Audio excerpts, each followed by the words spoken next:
औज़ुबिल्लाहिमिनश्शैतानिर्रजीम बिस्मिल्लाहिर्रहमानिर्रहीम अस्सलामुअलैकुम वरहमतुल्लाहि वबरकातुहू। सीरत नबी सल्लल्लाहु अलैहि वसल्लम। अनवान फज्जार की जंग। खाना काबा में तांबे के दो बुत थे।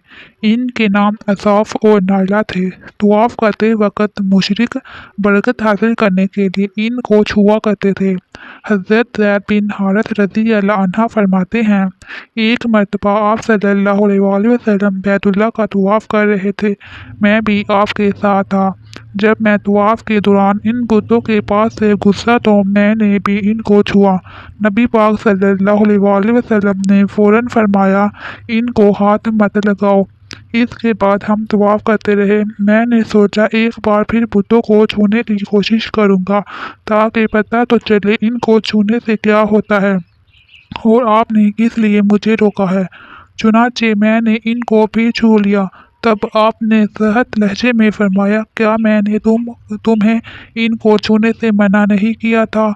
और मैं कसम खाकर कहता हूँ, नबी पाक सल्लल्लाहु अलैहि वसल्लम कभी भी किसी बुत नहीं छुआ, यहाँ तक कि अल्लाह ने आपको नबूवत अता फरमा दी और आप पर वही नाज़िल होने लगी। इसी तरह अल्लाह ताला हराम चीज़ों से भी आपकी हिफाजत फरमाते थे। मुशरिक बुतों के नाम पर जानवर कुर्बान करते थे, फिर ये गोश्त तकसीम कर दिया जाता था या पका कर खिला दिया जाता था, लेकिन आपने कभी भी ऐसा गोश्त ना खाया। खुद आपने एक बार इरशाद फरमाया, मैंने कभी कोई ऐसी चीज़ नहीं चखी जो बुतों के नाम पर ज़बह की गई हो, यहाँ तक कि अल्लाह ताला ने मुझे नबूवत अता कर दी। इसी तरह आपसे पूछा गया, क्या आपने बचपन में कभी बुत परस्ती की? आपने इरशाद फरमाया, नहीं। आपसे भी फिर पूछा गया, आपने कभी शराब पी? जवाब में इरशाद फरमाया, नहीं, हालांकि इस वक्त मुझे मालूम नहीं था कि किताबुल्लाह क्या है और ईमान की तफसील क्या है। आप सल्लल्लाहु अलैहि वसल्लम के अलावा भी इस ज़माने में कुछ लोग थे जो जानवरों के नाम ज़बह किया गोश्त नहीं खाते थे और शराब को हाथ नहीं लगाते थे। बचपन में आपने बकरियां भी चराई। आप मक्का के लोगों की बकरियां चराया करते थे। मुआवजे के तौर पर आपको एक सिक्का दिया जाता था। आप फरमाते हैं, अल्लाह ताला ने जितने नबी भेजे इन सब ने बकरियां चराने का काम किया। मैं मक्का वालों की बकरियां करार रेज़ा सिक्का के बदले चुराया करता था। मक्का वालों की बकरियों के साथ आप अपने घर वालों और रिश्तेदारों की बकरियां भी चुराया करते थे। पैगंबरों ने बकरियां क्यों चुराई, इसकी वजाहत यूँ बयान की जाती है।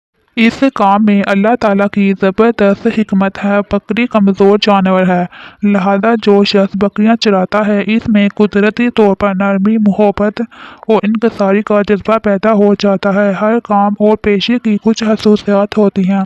मसलन कसाब के दिल में सख्ती होती है, लोहार जफाकश होता है, माली नाजुक तबीयत होता है।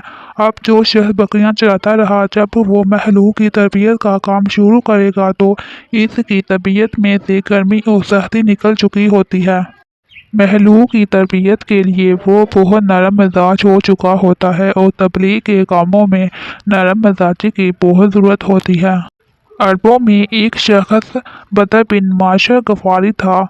ये अकास के मेले में बैठा करता था, लोगों के सामने अपनी बहादुरी के किस्से सुनाया करता था, अपनी बड़ाइयां बयान करता था। एक दिन इसने पैर फैलाकर और गर्दन अकड़ा कर कहा, मैं अरबों में से सबसे ज्यादा इज्जतदार हूँ और अगर कोई ख्याल करता है कि वो ज्यादा इज्जत वाला है तो तलवार के जोर पर ये बात साबित करके दिखाए। इसके ये बड़े बोल सुनकर एक शख्स को गुस्सा आ गया। वो अचानक इस पर झपटा और इसके घुटने पर तलवार दे मारी।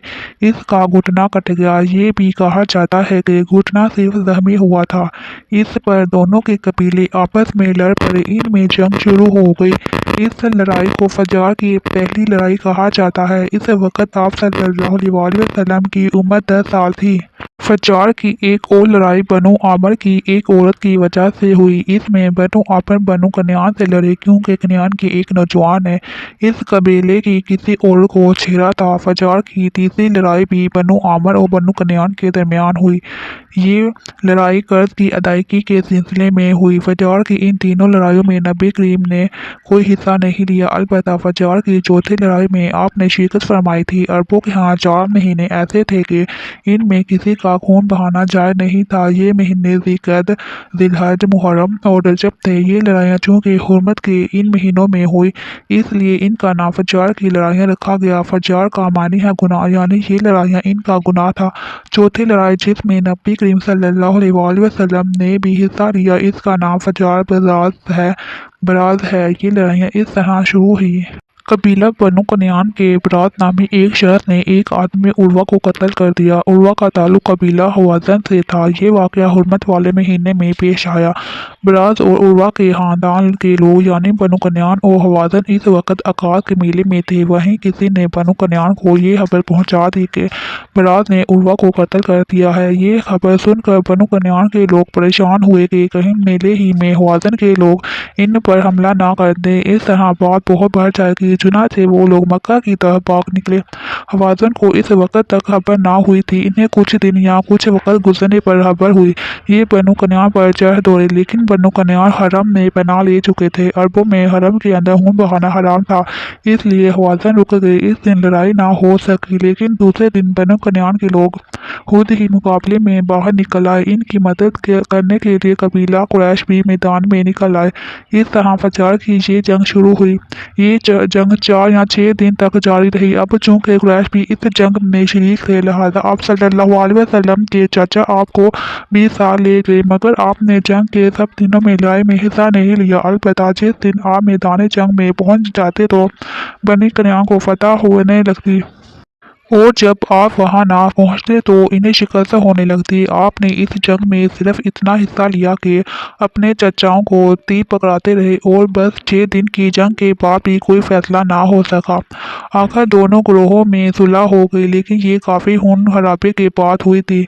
इस जंग के फौरन बाद हल्फ अल फजूल का वाक़या पेश आया। ये वाक़या इस तरह हुआ कि कबीला ज़ुबैर का एक शख्स अपना कुछ माल लेकर मक्का आया। इससे ये माल आस बिन वाइल ने खरीद लिया। ये आस बिन वाइल मक्का के बड़े लोगों में से था। इसकी बहुत इज्जत थी। इसने माल तो ले लिया, लेकिन कीमत अदा ना की। ज़ुबैदी इस तरह अपनी रकम का मुतालबा करता रहा, लेकिन आस बिन वाइल ने रकम अदा ना की। अब ये ज़ुबैदी शख्स अपनी फरियाद लेकर मुख्तलिफ कबीलों के पास गया।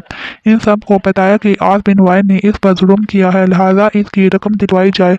अब चूंकि आस मक्का के बड़े लोगों में से था, इसलिए इन सब लोगों ने आस के खिलाफ इसकी मदद करने से इनकार कर दिया।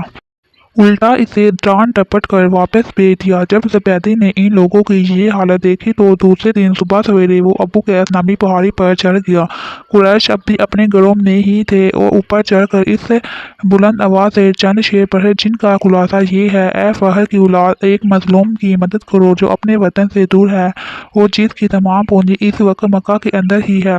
इस ज़ुबैदी शख्स की ये फरियाद आप सल्लल्लाहु अलैहि वसल्लम के चाचा ज़ुबैर बिन अब्दुल मुत्तलिब ने सुन ली। इन पर बहुत असर हुआ। इन्होंने अब्दुल्ला बिन जदान को साथ लिया और इस आदमी की मदद के लिए उठ खड़े हुए। फिर इनके साथ बनु हाशिम, बनु ज़हरा और बनु असद के लोग भी शामिल हो गए। ये सब अब्दुल्ला बिन जदान के घर जमा हुए, जहां इन सब को खाना खिलाया गया। इसके बाद इन सब से खुदा के नाम पर हलफ लिया गया।